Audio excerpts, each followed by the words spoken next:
the industries that you represent in this room this morning with your association, you know what they want? They want you and your association to provide leadership. Now look, there's a lot of theories, there's a lot of approaches to leadership out there today. We could log on to Amazon, pull down 200 books right now, and you'd get a diversity of thought about leadership. But let me make it very simple for you this morning. Leadership is a choice.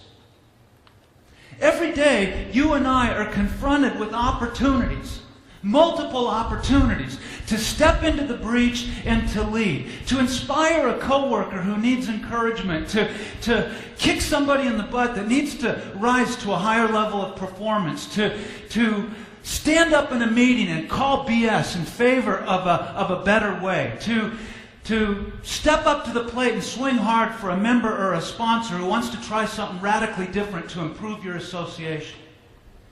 And in each of those cases, whether or not we capitalize on those opportunities is our choice, right?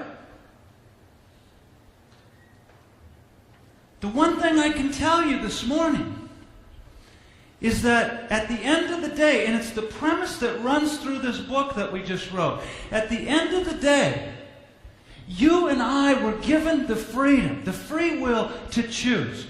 We were designed to choose, but at the end of the day, we will be defined by our choices, won't we?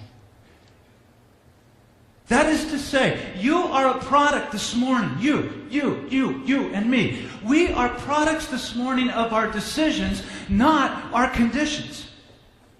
You're a product this morning of the choices that you make. Not your staff, not your board, not your members, not your volunteers, not economic conditions, but you are a product of the choices you make, irregardless of the situation you find yourself in that you can't control.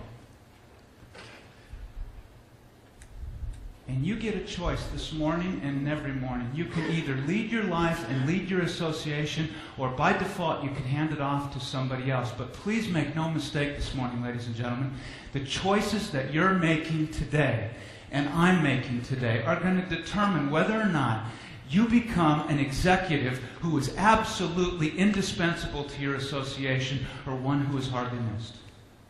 A leader that people truly love to follow, or somebody with the title, wielding power, breeding compliance, when what the organization is crying out for is somebody who can inspire commitment. In Boom, we have come up with some choices. We're not going to get to them all this morning.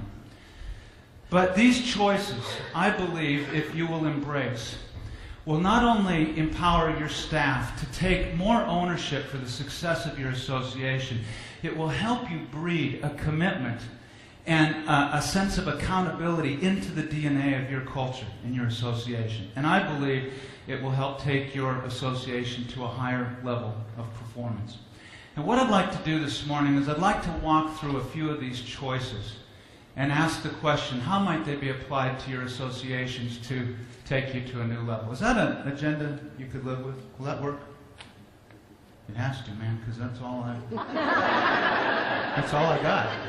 Well, thanks, buddy. I got my back. I appreciate that.